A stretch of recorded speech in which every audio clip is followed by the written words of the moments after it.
Neste vídeo, um texto sobre o batismo com o Espírito Santo e com fogo, escrito pelo pastor Elienay Cabral, publicado no jornal Mensageiro da Paz, em janeiro de 1986. Seja bem-vindo ao Diário Pentecostal Historiando, análise histórica e crítica sobre o movimento pentecostal brasileiro. Se inscreva no canal e siga nossas redes sociais. O povo que não conhece a sua história está condenado a repeti-la. E eu, em verdade, vos batizo com água para arrependimento. Mas aquele que vem após mim é mais poderoso que eu, cujas alparcas não sou digno de levar. Ele vos batizará com o Espírito Santo e com fogo. Mateus 3, 11 e 12. O batismo com o Espírito Santo na atualidade tem sido alvo de desconexas e insustentáveis polêmicas. Vários grupos não pentecostais questionam, acima de tudo, a glossolalia, que é a evidência primária e física do batismo com o Espírito Santo. Negando essa evidência, esses grupos levantam teses baseadas em suposições meramente teóricas. Com isto, procuram por todos os meios desacreditar o batismo com o Espírito Santo com a evidência da glossolalia. Por outro lado, há os que negam o fato do batismo com o Espírito Santo ontologicamente, mas recusam a glossolalia como demonstração física desse batismo. Admitem o batismo com o Espírito Santo sem o falar em outras línguas. Há ainda alguns que afoitamente confundem os fatos bíblicos relacionados com o batismo com o Espírito Santo, fazendo atribuições erradas, tais como interpretar o fogo de Mateus 3 e 11 com sentido de juízo vingativo de Deus. Numa análise gramatical e hermenêutica, veremos que esse fogo de Mateus 3 e 11 está implícito no mesmo batismo com o Espírito Santo e não refere-se a um batismo de fogo e juízo. Portanto, é inadmissível que, no meio pentecostal, façam-se interpretações dessa espécie que são forçadas e isoladas do seu contexto doutrinário e de um modo tão neófito. Exatamente por esta causa, senti-me ungido a expor este ponto doutrinário para que se evite desvio doutrinário do padrão pentecostal. 2 batismos.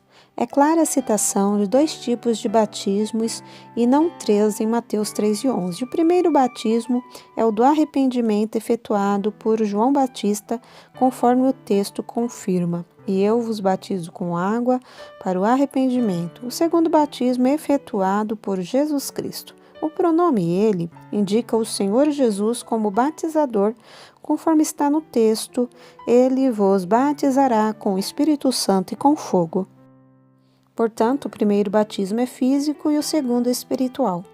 A ideia de um terceiro batismo, em Mateus 3 e 11, é desprovida de base exegética. Um batismo de fogo, como sugerem, que implica em condenação e juízo, não harmoniza com o fogo do batismo com o Espírito Santo. O fogo de Mateus 3 e 11 não refere-se ao fogo do Gehenna, inferno, mas sim à obra purificadora e iluminadora do Espírito Santo no crente. O batismo com água. Esse batismo nada tem a ver com o batismo com o Espírito Santo. Esse batismo é em água, literal e físico. Seu objetivo é testemunhar publicamente acerca da fé recebida e do arrependimento pelos pecados cometidos.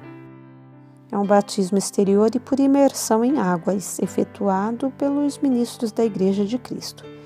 João Batista não tomou esse batismo do costume das abluções, purificações feitas comumente entre os judeus, nem tampouco do batismo de proselitismo efetuado para aqueles que deixavam o paganismo gentil e aceitavam o judaísmo. O batismo de João era algo revolucionário e novo.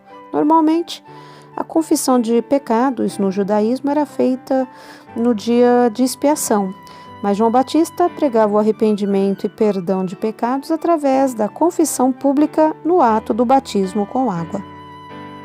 Na verdade, este estilo novo e revolucionário de João Batista entre os judeus preparava o caminho para a chegada daquele que batizaria com o Espírito Santo e fogo. O batismo com água, ministrado por João Batista, foi precursor do batismo cristão, Marcos 16 e 16.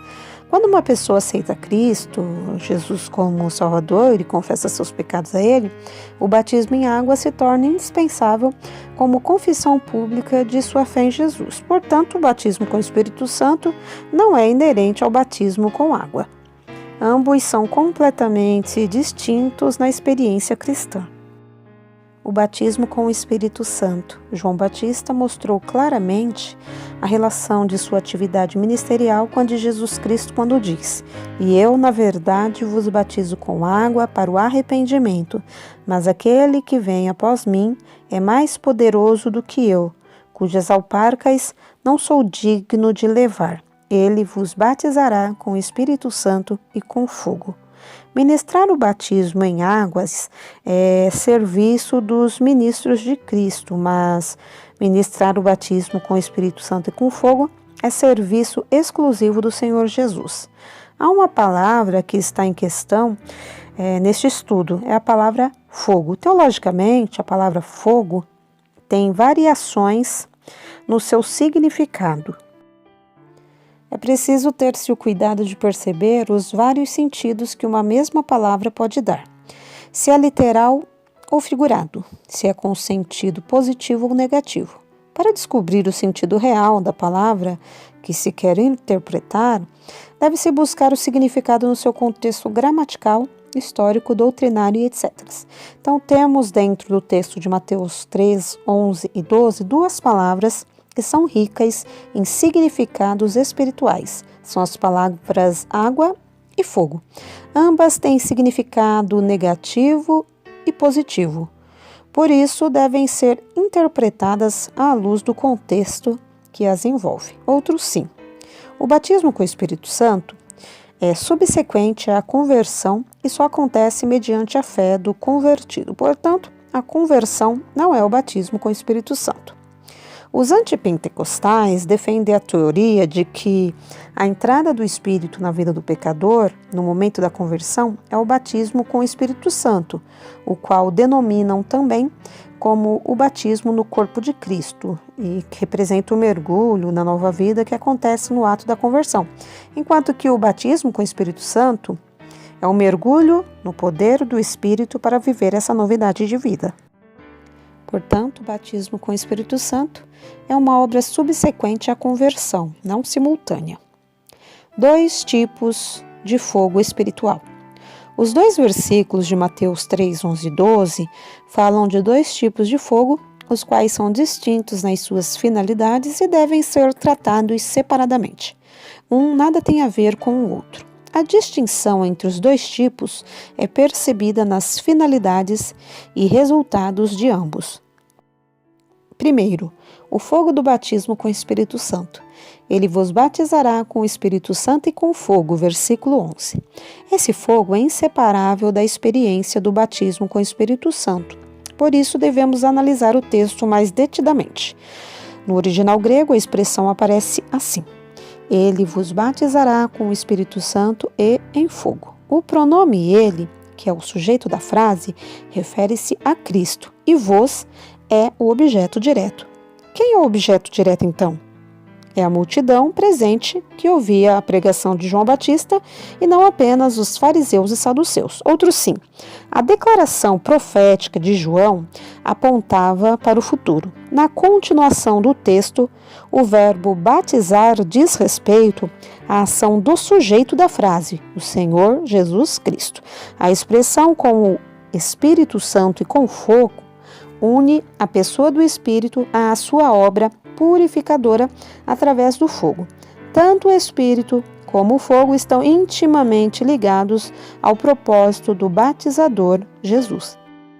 A forma original no grego em fogo fortalece ainda mais a relação entre o Espírito e o fogo. Essa relação implica em receber poder espiritual para viver uma vida vitoriosa. Precisamos perceber as distinções existentes entre ambos os batismos. O batismo em água é a administração figurada do arrependimento e da obra regeneradora. A água é a figura da purificação, da lavagem, da limpeza. Por isso, o batismo em águas sob um prisma negativo, é a figura da dor, da tristeza para com o pecado, da humilhação do eu carnal e o aborrecimento do pecado. Porém, o batismo com o Espírito Santo e em fogo tem um sentido positivo na nova vida em Cristo Jesus. O fogo está intimamente ligado à obra do Espírito na vida do crente e não contra os pecadores. Note que o Espírito e o fogo têm uma profunda relação, da mesma forma com a água e o Espírito, João 3:5. O fogo de Mateus 3:11 tem o sentido de poder que penetra e purifica os mais duros metais. O ouro, por exemplo, quando sai do crisol, expele toda a impureza e se torna o metal mais precioso, mais valioso no mundo dos homens. No dia de Pentecoste, esse fogo foi manifesto e visto literalmente sobre os discípulos, não os destruindo nem condenando ao inferno, mas os iluminando e purificando das impurezas carnais. Lembremos-nos que, no mesmo dia, dois elementos na natureza foram manifestos de modo espiritual, o vento e o fogo. Ambos têm significados espirituais duplos na obra do Espírito Santo. Podem destruir, como podem servir de bênçãos, conforme o texto sugere. No caso de Mateus 13:11, o contexto gramatical e doutrinário do fogo, que acompanha o batismo com o Espírito Santo, refere-se ao caráter da obra flamífera do Espírito Santo no interior do crente, esquadrinhando, consumindo, refinando, sublimando e iluminando. Outros sim, água e fogo são empregados para falar da obra purificadora do Espírito Santo e não do julgamento futuro e vingativo de Deus contra os pecadores. O fogo de juízo. O texto de Mateus 3:12 começa com uma declaração. Em sua mão tem a pá. Naquele tempo, o trigo era colhido e separado de sua palha, não com máquinas sofisticadas dos tempos modernos, mas o agricultor utilizava uma pá de madeira. Com essa pá malhava-se o trigo até que o mesmo soltasse sua palha, a casca. Quem faria isso? Sem dúvida, referia-se a Cristo. Mas quando seria feita essa separação? Quando todo o trigo fosse malhado e recolhido ao celeiro. Notemos que estamos analisando uma pregação de João Batista anunciando a vinda do Messias. Ele não somente anunciava a vinda do Messias, mas apontava o trabalho que faria. Ele apontava para Jesus, o qual teria um ministério diferente do seu. Jesus batizaria os seus discípulos com o Espírito Santo e com fogo, poder, para formarem a sua igreja na face da terra e limparia sua eira, igreja da palha inútil, os ímpios. Em sua mão tem a pá, Mateus 13:12. Essa pá simboliza o Evangelho, trazendo salvação e juízo para os homens. A seguir, o texto diz, e limpará a sua eira. O que era uma eira? Era um lugar plano e firme, onde se colocava o trigo depois de colhido. O trigo, ainda com sua casca, palha, era espalhado sobre a eira e depois batido com a pá de madeira. À medida que ia sendo malhado e trilhado com a pá sobre a eira, a palha ia soltando-se do trigo. Diz mais o texto. E recolherá no celeiro seu trigo. Depois de separado da palha, o trigo era recolhido ao celeiro. Isto refere-se ao arrebatamento e à ressurreição dos crentes em Cristo na sua volta para buscar a sua igreja, o trigo, e levá-las aos celeiros divinos. 1 Coríntios 15, 51, 52, 1 Tessalonicenses 4, 16 e 17. Enquanto a igreja estiver na terra, a pá do Evangelho estará malhando o trigo e separando-o da palha. Quando se ouvir o som da trombeta de Deus por ocasião do arrebatamento da igreja, o trigo será recolhido ao celeiro de Deus do céu. Porém, a palha separada do trigo será feita em grande montão, destinado ao julgamento final diante do trono branco. Então será lançada para ser queimada com fogo inextinguível. Esse é o fogo que nunca se apaga, Mateus 13:12. Esse fogo refere-se ao juízo vingativo de Cristo na eternidade. No juízo final, toda a palha será lançada no lago de fogo como consequência justa pela rejeição feita ao Senhor Jesus Cristo. Esse fogo que nunca se apaga é o estado final de todos os ímpios. Marcos 9, 44 e 45, Apocalipse 20, 10 e 14. Elienay Cabral.